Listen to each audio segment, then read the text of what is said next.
Hello everyone, this is Wabash Plain Daily reporter Nick Van Hees bringing you tomorrow's headlines for Thursday, May 15th. In case you're unaware, you can also access our articles online at www.wabashplaindealer.com, while links to our online articles can be found on our Facebook and Twitter pages. Well, the lead story on tomorrow's front page is written by my co-reporter Eric Seaman about a fatal accident which occurred over the weekend that claimed the life of Robert Albright, a 63-year-old Wabash man, who died Tuesday night in Fort Wayne's Lutheran Hospital after succumbing to blunt force trauma injuries he sustained during a crash. He was on a bicycle and crashed into a motorcycle driven by David Helm of Wabash over the weekend. They collided at the intersection of Wabash and Euclid.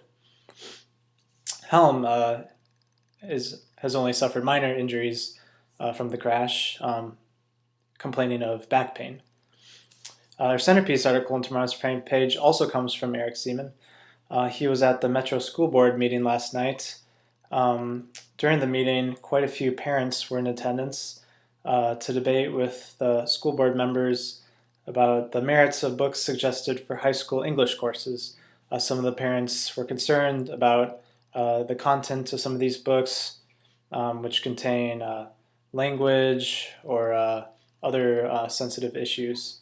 The board members decided to table discussion until the next meeting about what decision to make in regard to some of these books that have been termed inappropriate. Our third article in tomorrow's front page is one I wrote about floodplain restoration.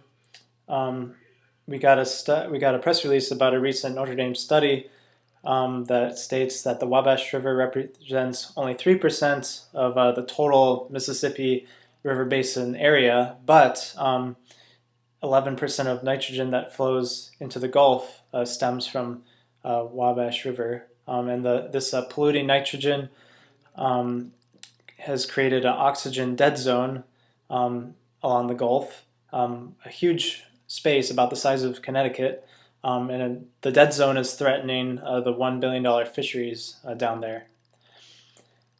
So for this story, I spoke with District Conservationist Joe Updike, as well as Upper Wabash Conservation Reserve Program leader Julie Harold, just about what local farmers and those who own property along the Wabash River can do to increase the floodplain area restoration by such things as cover crops and planting trees and other ways to improve the water quality.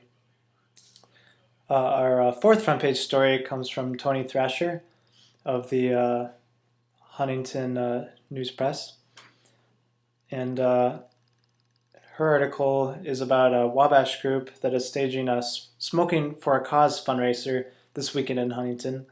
It's an amateur smoked meat and barbecue competition that started last year in Wabash, but this year has moved to Huntington.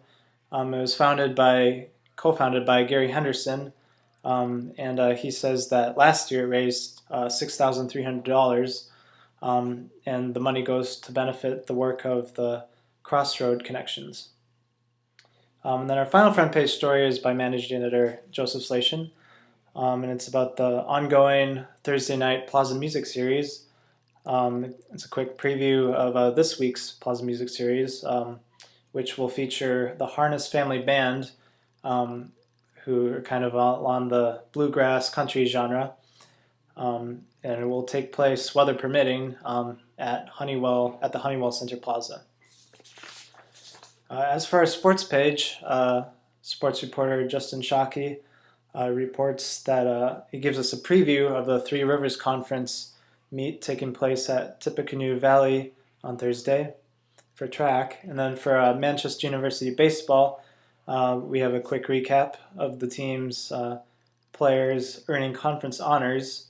Shortstop Trevor Kim was named Most Valuable Player, while coach Rick Espesette was named Coach of the Year. And then finally, he gives us a quick recap of the Manchester University softball players that have earned conference honors. This includes Kylie Plank and Emily Willman. They were named to the all-conference first team. Well, this concludes tomorrow's headlines. Have a great day, everyone.